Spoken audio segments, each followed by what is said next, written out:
अनिवार्य हो गया। क्यों? क्योंकि भगवान ने जब अर्जुन ने अपने आप बताया कि मैं दुखी हूं, तो भगवान ने क्या किया प्रभु जी? उसको पूरा भगवद गीता का ज्ञान दिया। और अंत में क्या हुआ? क्या कहा अर्जुन ने? मेरे को मोह नष्टो स्मृतिर्लब्धे, मुझे स्मृति, मेरी वापस स्मृति आ गई है, मेरा मोह, जो मेरा भ्रम था वो खत्म हो गया है। उससे क्या हुआ? करिष्ये वचनम तवा, अब जो आज्ञा आप दोगे वही मैं करूंगा। अब आपको कहा जाएगा भगवान की आज्ञा का पालन करो, आप बोलोगे आज्ञा है क्या? लोग शिव जी का अपने को भक्त कहते हैं, दुर्गा जी का भक्त कहते हैं। मैं तो एक प्रश्न करता हूं, उनकी आज्ञा पालन करते हो कि चमचे हो के भक्त हो? ये तो बता दो। चमचा कौन होता है प्रभु जी? जो रोज हाथ पैर दबाता है, आरती उतारता है, और जब उसे कुछ कहने को कहते हो तो क्या कहता है? कन्नी काट जाता है। और भक्त कौन होता है? जो कि हर टाइम जानना चाहता है कि आपकी आज्ञा क्या है, आपकी आज्ञा क्या है। भक्त होता है प्रेममयी सेवा करने वाला, और सेवा का मतलब है कि मालिक की आज्ञा पालन करने वाले को सेवक कहा जाता है। मालिक की आज्ञा पालन करने वाले को सेवक कहा जाता है। इसीलिए ये ज्ञान जानना अति आवश्यक है, क्योंकि इसी ज्ञान को जानकर आप जान सकते हो कि भगवान आपसे क्या चाहते हैं। आप डॉक्टर के बीमार हो, डॉक्टर के पास जाते हो तो उसके पैर छूते हो, पैर दबाते हो, हजारों रुपए उसको नोट दे के आते हो, परंतु जो वो नुस्खा देता है उसको लेते ही नहीं हो, गले मिलते हो, सब कुछ करते हो, चले आते हो। ठीक हो जाओगे? 4 दिन बाद वापस आते हो, उसको क्या करते हो प्रभु जी? गालियां देते हो। मैंने देखा है प्रभु जी, मैं इतनी पूजा करता था भगवान का, और मैंने उनको कहा कि ये मत होने देना, मेरे कोई बीमार है वो मरे नहीं, मर गया, मैंने तो भगवान को निकाल के बाहर फेंक दिया, डॉक्टर को निकाल के जीवन से बाहर फेंक दिया, क्योंकि इतने पैसे दे दिए उसका अभिषेक करता था मैं रोज जाके, परंतु उसकी आज्ञा का तो पालन करता ही नहीं। प्रभु जी, जब तक आध्यात्मिक ज्ञान जीवन में नहीं होगा, जब तक आदेश नहीं पता लगेगा भगवान का, हमारा जीवन निरर्थक है। मंदिर जाना जरूरी है, ये ध्यान रखिएगा। मैं यहां मंदिर को अवहेलना नहीं कर रहा, मंदिर जाना जरूरी है, परंतु सिर्फ मंदिर जाने से काम नहीं चलेगा। रोज 5 मिनट क्या करते हैं? अगरबत्ती लगाते रहे, कुछ नहीं होने वाला। और ये दिमाग से हटा देना, ये हिंदुस्तान में बेड़ा गर्क करने वाली वाक्य हैं कि भगवान की तो 2 मिनट दिल से कर लो, बहुत है। अबे 2 मिनट दिल लगाने के लिए लोगों के जन्म बीत जाते हैं। 2 मिनट भगवान में दिल लगाने के लिए जन्म जन्मांतर बीत जाते हैं। ऋषि मुनि पागलों की तरह जंगल में जाके हजारों हजारों साल बैठते थे तपस्या के लिए कि वो 2 मिनट भगवान के अंदर मन लगा सकें। इसका मतलब समझो, हमारे शास्त्र में कहीं नहीं है। भगवान ने गीता में कहा है सततम कीर्तयन्तो माम, हर समय मेरा कीर्तन कर। मैंने तो आज तक कहीं नहीं पढ़ा कि 2 मिनट तू कर लिया कर बस। मैंने तो आज तक नहीं पढ़ा कहीं भी। भ्रमित मत होइए, ये कलयुग भ्रमित करने वालों का युग है, इसमें भ्रमित करेंगे लोग, और हमारा काम है कि हम उसका बुद्धि का इस्तेमाल करें। सोचे, जरा दिमाग लगाएं, थोड़ा सा बुद्धि लगाइए ना प्रभु जी। बुद्धि दी है इस चीज को लगाने के लिए। सिर्फ इनकम टैक्स कैसे बचाया जाए और सेल टैक्स कैसे बचाया जाए, इसके लिए बुद्धि लगाते रहे तो जीवन तो वैसे ही नष्ट हो गया, बिक गया जीवन, क्या लाभ होगा?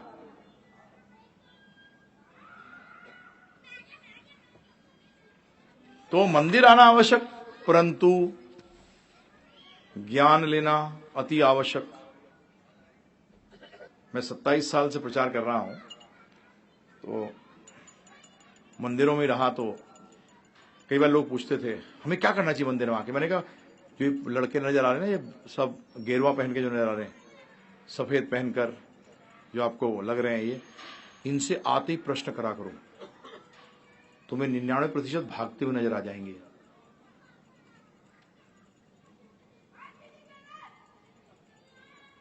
या तो पढ़ेंगे या ये ब्राह्मण का काम क्या है? षट कर्म निपुण विप्र। विप्र 6 कर्मों में निपुण होना चाहिए। वो 6 कर्म क्या है प्रभु जी? ज्ञान लेना, ज्ञान देना, यज्ञ करना, यज्ञ कराना, और दान लेना और दान देना। हाँ, यह लेना ही लेना नहीं है कि भैया आने ही दो, हाँ, प्रभुपाद जी कहते थे हमें ब्राह्मण को सुबह 1 लाख रुपए मिलेगा, शाम तक उसने सारा दान में लुटा दिया होगा, शाम को फिर पास जाओ भाई कि 1 लाख दिया था सुबह, और वो तो सारा दान में बट गया। मैंने खूब प्रसादी बना दी, भगवान को भोग खिलाया और भक्तों को प्रसाद, अब तेरे पास क्या है?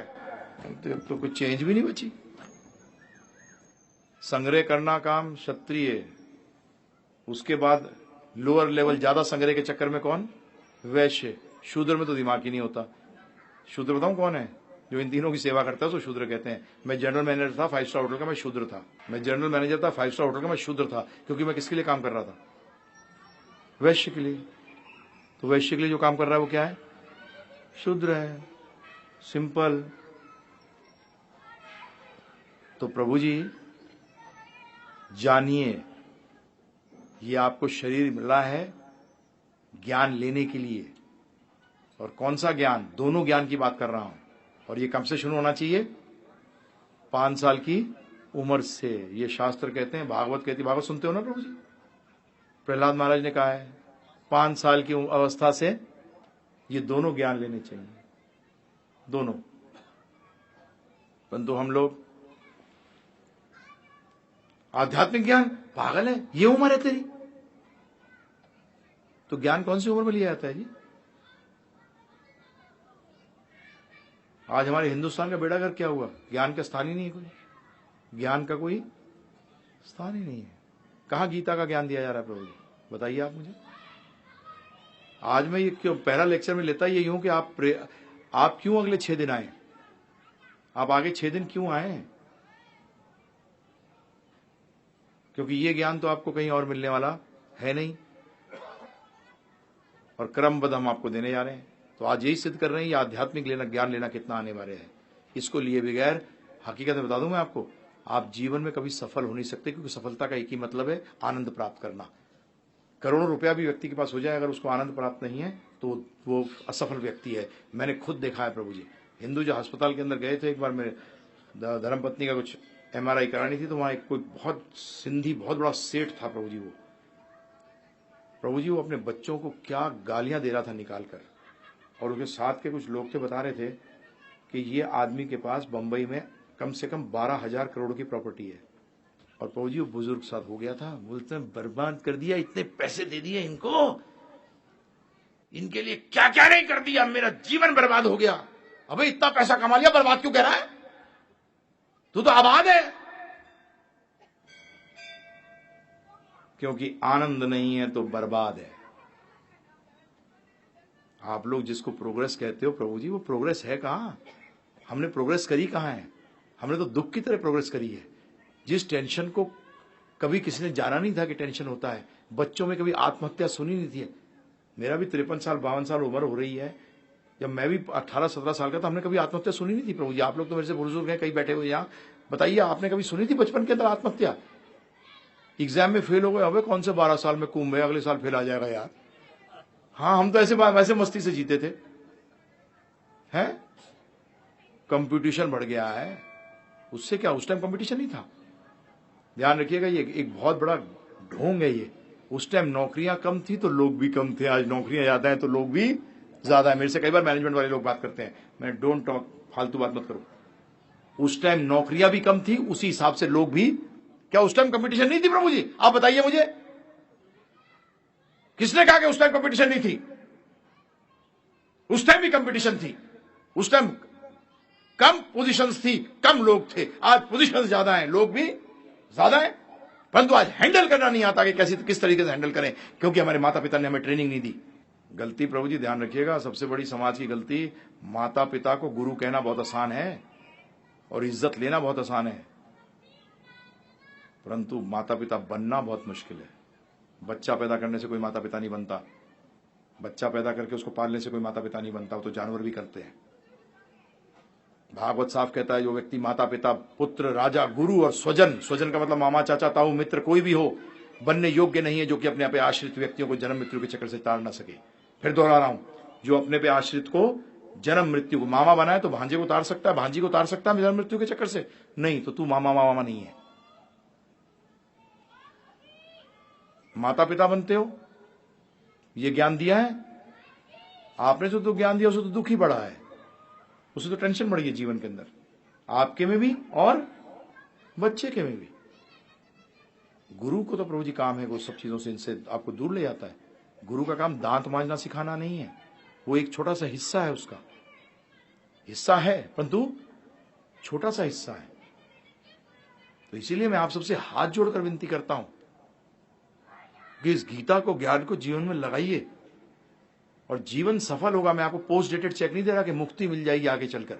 अरे आज इसी क्षण मुक्त हो सकते हो। मुक्ति का मतलब क्या? मुक्ति के अलग अलग स्तर हैं। पहले तो अज्ञानता से मुक्त हुई है। पहले किससे मुक्त हुई है? कैसे मुक्त होंगे? ज्ञान लेकर। और एक हिंदुस्तान के अंदर पुरुष वर्ग से बात करो कि भाई आया कर सत्संग में, बीवी जाती है। अच्छा फिर बीवी कल से खाना शुरू करेगी, तू मत खाइयो है। मैं तो पुरुष वर्ग से पूछता हूं प्रभु जी, ये तो ऐसा लगता है कि तू कभी मरेगा ही नहीं। बेटा जब तू मरेगा तुझे अलग तो अपने कर्मों का भोगना पड़ेगा। और ध्यान रखिएगा, हमारी कहावत है हमारे शास्त्रों के अंदर कि पति का किया हुआ 50% पत्नी को जाता है, परंतु पत्नी का किया हुआ 1% भी पति को नहीं जाता। हाँ ध्यान रखिएगा, 1% भी पति को नहीं जाता। समझे? हमारी खिचड़ी नहीं है शास्त्र, हमारे बड़े क्लियर हैं शास्त्र। ये कलयुग है, धर्म का युग है, अधर्म का युग है? बताइए मुझे जरा, हैं? तो अधर्म फैलाएगा कौन? रावण का हरण किसने किया था? रावण ने कि रावण साधु बन के हरण किया था? तो धर्म का हरण कौन कर सकता है? अधर्मी जो धर्म का वेश धारण करके धार्मिक बन रहे हैं। 4 क्वेश्चन करोगे भागते नजर आएंगे। आप प्रश्न ही नहीं करते। 4 प्रश्न करोगे तो क्या कहता है? उत्तर बताओ क्या देता है? अब बेटा जो बोल दिया कर दे। फालतू बात नहीं करो। हमारे सारे उपनिषद प्रश्न उत्तर हैं। हमारे सारे उपनिषद प्रश्न उत्तर हैं। हमारे शास्त्र प्रवचन नहीं है, हमारे सारे शास्त्र प्रश्न और प्रश्नों के उत्तर हैं। शिष्य ने प्रश्न किया और गुरु ने जवाब दिया। गुरु का काम नहीं है कि सर पे पैर रख दिया, बस जा तेरा कल्याण हो जाएगा। फिर तो भगवान ने कर दिया होता अर्जुन के साथ ये कि जाए हे सर ला इधर, चल अपनी टोपी उतार, हैं तेरे सर पे पैर रखता हूं मैं, ले हो गया तेरा काम। अरे क्यों बुद्धि नहीं लगाते? अर्जुन के सामने साक्षात कृष्ण भगवान खड़े थे, तब भी वो दुखी था क्योंकि वो भगवान की आज्ञा का पालन नहीं कर रहा था। आप मंदिर में नाक रगड़ते रगड़ते मर जाओगे, असुर रहो थे असुर रह जाओगे, जब तक कि आप भगवान की आज्ञा का पालन नहीं करते। हनुमान जी की उपासना करते हो, परंतु हनुमान जी क्या करते हैं वो कभी देखते नहीं, जो कि रामचंद्र जी की आज्ञा पालन करने के लिए हर नित्य हर क्षण लगे रहते हैं। और हम क्या करते हैं बताइए? हम क्या कर रहे हैं?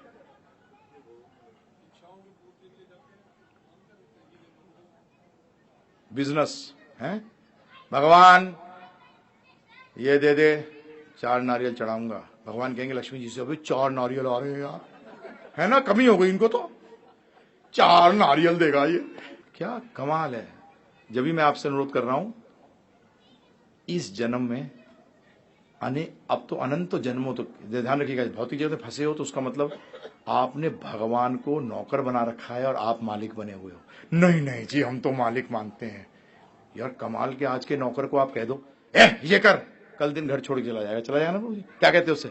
अरे कर दे, ओवर टाइम दे दूंगा, तो ये कर दूंगा। तो भगवान से भी क्या करते हैं? ये काम कर दे, ये पैसा दे दूंगा, ये इतने लोगों को खिला दूंगा, है ना प्रभु जी? कभी कहा जाके भगवान के सामने, बताइए भगवान मैं क्या करूं? बताइए किसने कहा? कौन कहता है जाके भगवान के सामने? कहा कभी? भगवान ऑर्डर सप्लायर हैं आपके। ए परचूनी वाला जरा 2 किलो भेजियो भैया ये।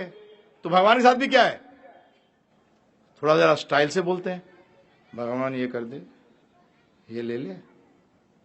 एक बार मालिक बनाइए उनको, एक बार मालिक बना के देखिए प्रभु जी, एक बार बना के तो देखिए कि बोलिए मैं क्या करूं, मैं कोई इच्छा अपनी रखूंगा, आप जो कहेंगे वो मैं करूंगा। तो लोग मुझ पे मेरे पास आते हैं, भगवान के बात बोलते हैं जी, वो जवाब ही नहीं देते। वो कहते हैं बोल बोल के थक गया हूं, पहले उसी को तो पालन कर लें। भगवत गीता बोली, भागवतम बताइए, तो मैं बता चुका हूं। और मेरे भक्त इन चीजों का उच्चारण कर रहे हैं तो उसका तो एक बार पालन कर ले और फिर देख। तो मैं आप सबसे हाथ जोड़कर विनती कर रहा हूं कि एक बार मालिक बना के देखो उसको, एक बार, ज्यादा नहीं, एक बार। अनंत जन्मों से हमने उनको नौकर बनाया हुआ है, एक जन्म में उसको मालिक बना के देखो। इन 6 दिन के अंदर ये सिर्फ जान जाओ कि भगवान हमसे चाहते क्या है, और उसको पालन करना मैं आपको आखिरी दिन बताऊंगा। 24 घंटे आप जिस स्थिति में, उस स्थिति में रहकर भक्ति कैसे कर सकते हैं, जो प्रश्न किया था ना प्रभु जी ने, मैं आपको बताऊंगा। 24 घंटे जिस स्थिति में हो, बिजनेस कर रहे हो, सर्विस कर रहे हो, घर गृहिणी हो, जो भी हो, 24 घंटे, जिसमें 24 घंटे का मतलब मैं 24 घंटे बोल रहा हूं, सोना भी कैसे भक्ति हो सकती है, ये मैं आपको सिद्ध करके बताऊंगा। क्योंकि भगवान ने गीता में कहा है कि हर क्षण क्या करना है, तस्मात् सर्वेषु कालेषु माम अनुस्मरण च, तस्मात् सर्व कालेषु, हर काल के अंदर माम अनुस्मरण, मेरा अनुस्मरण कर। अनुस्मरण का 2 मतलब होता है, मेरे को याद कर और मेरी आज्ञा का पालन कर। अनु का मतलब है आज्ञा पालन करना, और स्मरण का मतलब है उनके बारे में सोचना। ये मैं आपको सिद्ध करके बताऊंगा 24 घंटे कैसे कर सकते हो। आपको कुछ छोड़ने की जरूरत नहीं है, क्योंकि योग का काम मतलब है जोड़ना, छोड़ना नहीं। और आप सब योग करते हो, योग करे बगैर जीवन में आप सफल ही नहीं हो सकते। भूख लगती है तो किसका योग करते हो? प्रभु जी, योग करे बगैर तो जीवन चल ही नहीं सकता। परंतु गीता वो योग बताती है जिसमें कि सारे योग अपने आप ही इंक्लूडेड हो जाते हैं। अभी तो आपको अलग अलग जगह को योग करके तब जाके मिलता है, तब आप में कुछ आनंद आता है। परंतु यहां ऐसा योग बता देते हैं, गीता के अंदर ऐसा योग बता दिया गया है कि सब कुछ सही हो जाएगा। और जो ये योग शिविर लग रहे हैं, ये योग नहीं है, स्वास्थ्य शिविर है। यहां लोग योग के लिए नहीं जा रहे प्रभु जी, यहां लोग किस लिए जा रहे हैं? स्वास्थ्य के लिए। तो झूठ बोलते हैं जब योग शिविर बुलाते हैं। इसको योग शिविर ना बुलाएं, क्या बुलाएं प्रभु जी? स्वास्थ्य शिविर। योग का मतलब तो भगवान से जुड़ना है। वो तो मेरे ख्याल से जो खुद बता रहे हैं उनको भी नहीं पता कि भगवान से कैसे जुड़ना है। और कृष्ण भगवान को योगेश्वर कहा गया है, तो उसका मतलब उन्हीं से सीखे। तो उससे और कोई बात बढ़िया? पतंजलि को भी योगेश्वर नहीं कहा गया। योगेश्वर किसको कहा गया? कृष्ण भगवान को। एक्चुअली असली योग सूत्र 100-150 साल पहले भगवद गीता को माना जाता था। ये तो फालतू के लोगों ने धंधा शुरू कर दिया। योग का एक ही मतलब है, भगवान से जुड़ना। क्यों? क्योंकि भगवान से जुड़ने से बाकी सारी प्रॉब्लम हल हो जाती है। ये कैसे होती है यही बताऊंगा मैं आपको, यही बताऊंगा। ध्यान रखिए, गीता के अंदर आपके साथ मैं प्रैक्टिकल एप्लीकेबल बातें कर रहा हूं, आज भी कर रहा हूं। मंदिर जाने से क्या लाभ, कैसे लाभ निकालना। आप लोगों को ये भी नहीं मालूम कि मंदिर जाके लाभ कैसे निकालना। एक्चुअली आपको तो ये भी नहीं मालूम कि भगवान से मांगना क्या है। आज प्रॉब्लम तो ये आ गई कि आपको ये भी नहीं मालूम कि भगवान से मांगना क्या है। और अगर मालूम भी पड़ गया क्या मांगना है तो एप्लीकेशन करना नहीं आता। राशन कार्ड चाहिए, पासपोर्ट ऑफिस जाके एप्लीकेशन लगा रहे हो, क्या होगा? है प्रभु जी, मिलेगा? भगा दिए जाओगे। और हमने ज्ञान की बात करी तो हमारे शास्त्र बताते हैं कि जो संस्कृत के अंदर ज्ञान को कहा जाता है प्रमा। क्या कहता है? प्रमा। और उस प्रमा को प्राप्त करने के तरीके बोलते हैं प्रमाण। जो प्रमा को प्राप्त करने का तरीका है क्या बोलते हैं? प्रमाण। समझ गए? सरल। संस्कृत में ज्ञान को क्या बोलते हैं? प्रमा। और उसको प्राप्त करने के तरीके को क्या बोलते हैं? प्रमाण। तो अब ध्यानपूर्वक सुनिए, प्रमाण वो है जिससे कि सत्य को जाना जाता है। अब एक चीज समझ लीजिएगा, सत्य कभी कड़वा नहीं होता। आप कहोगे हमने तो ये सुना है कि सत्य कड़वा होता है।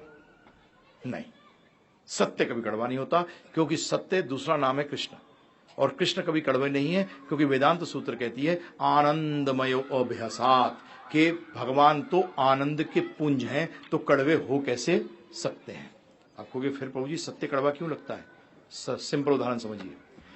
व्यक्ति बहुत बीमार है प्रभु जी, बुखार से पीड़ित है, 10-12 दिन हो चुके हैं बुखार चढ़ते लगातार लगा हुआ है। उसके सामने आप 56 किस्म के बहुत बड़े व्यंजन देते हो लाके, वो खाएगा, उसको अच्छा लगेगा खराब लगेगा? व्यंजन खराब है कि उसमें गड़बड़ है? और वो क्या कहता है? खाना बेकार है। आप समझ जाते हो खाना बेकार नहीं, ये बेकार है। इसी तरीके से हम अभी बीमार हैं, इसलिए हमें सत्य जो है क्या लगता है? कड़वा लगता है, जबकि सत्य कड़वा नहीं है। क्लियर हो गया?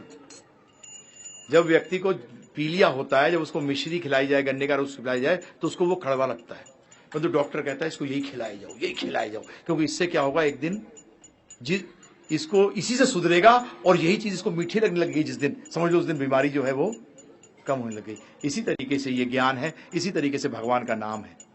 शुरू में बड़ी मुश्किल होती है प्रभु जी, क्योंकि हम इतने ज्यादा पीड़ित हैं इस रोग से, भव रोग से इतने पीड़ित हैं कि हमें नहीं। और अब मैं बोलूंगा कई चीजें, ध्यान रखिएगा। हमारे गुरु महाराज श्रील प्रभुपाद जी ने हमें आज्ञा दी थी कि सत्य बोलना, सिर्फ लोगों को अच्छा लगे या बुरा, क्योंकि डॉक्टर नहीं देखता कि व्यक्ति को चीरा लगाने से अच्छा लग रहा है या बुरा।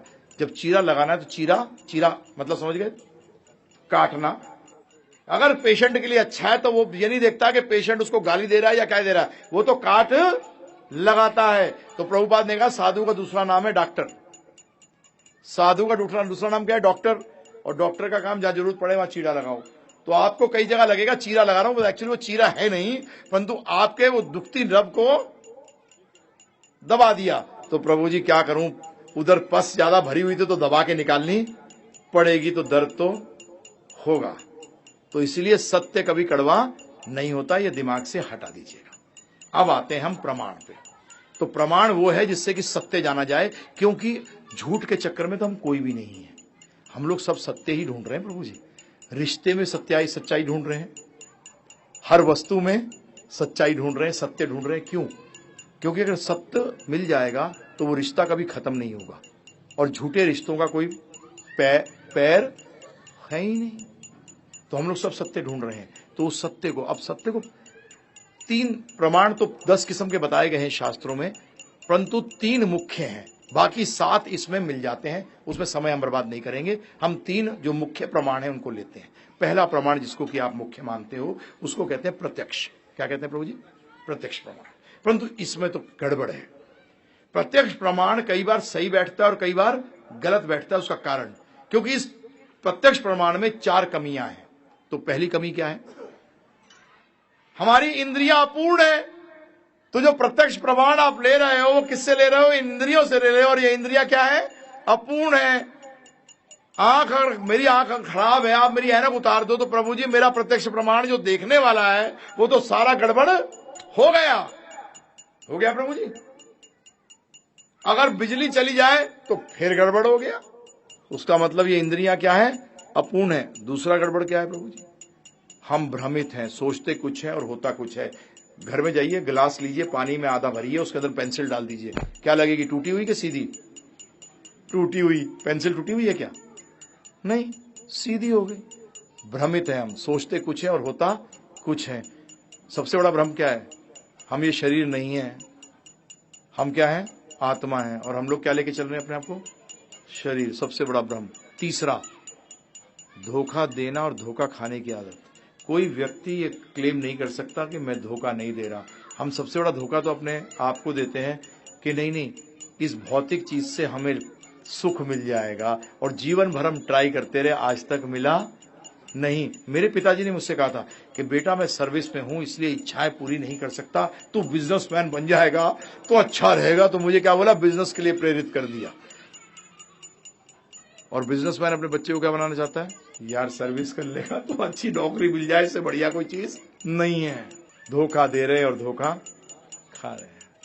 चौथा, अंग्रेजी में कहावत है, टू err इज ह्यूमन।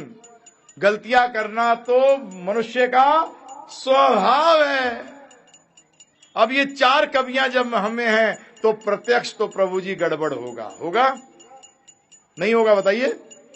क्योंकि इंद्रियां अपूर्ण, गलती करने की आदत, धोखा देना और धोखे खाने की प्रवृत्ति, और भ्रमित होना, क्या सही है और शायद क्या गलत है जानना नहीं जानना। ये 4 चीजें।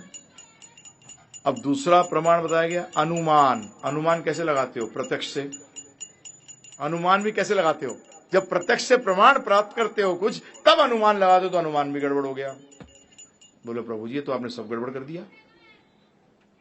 तीसरा बताया गया शब्द प्रमाण। क्या बताया गया? शब्द प्रमाण। शब्द 2 प्रकार के, एक मनुष्य के द्वारा जिसको कहते हैं पौरुष्य, और दूसरा कहते हैं अपौरुष्य। अपौरुष्य कौन है? भगवान।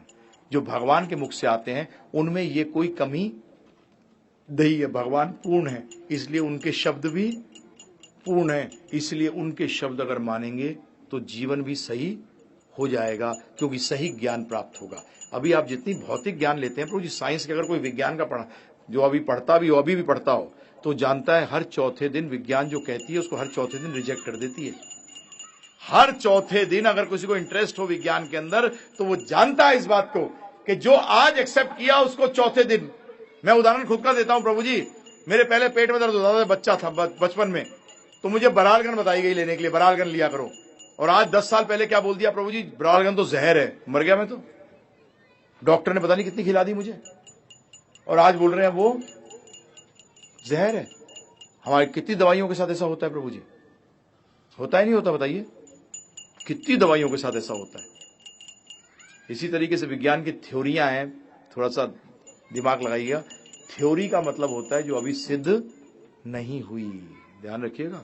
थ्योरी का मतलब है अभी सिद्ध नहीं हुई, और विज्ञान 98% थ्योरी है। जो नियम है ना, लॉ जिसको कहते हैं, वो तो भौतिक है सिर्फ। गुरुत्वाकर्षण की शक्ति ये किसके द्वारा है? भगवान के द्वारा। बाकी तो हम लोग क्या कर रहे हैं, हो सकता है ये, हो सकता है वो, तो इसलिए शब्द प्रमाण अपौरुषेय, तो ये ध्यान रखिएगा, अपौरुषेय। तो हम जो बात करने जा रहे हैं गीता के ऊपर, वो किसके द्वारा बोली गई है? भगवान श्री कृष्ण। जब ये हर जगह जब कृष्ण भगवान बोले हैं तो क्या बोला गया? भगवान उवाच। कौन बोल रहे हैं? भगवान बोल रहे हैं। तो ये क्लियर हो गया प्रभु जी। इसी ज्ञान को लेने के तरीके में 2 तरीके के पंथ बताए गए ज्ञान लेने के। एक को कहते हैं अवरोहा पंथ, एक को कहते हैं रोहा पंथ। अवरोहा पंथ का मतलब होता है कि हमारे पिताजी ने हमसे कहा कि बेटा सब लोग मरते हैं,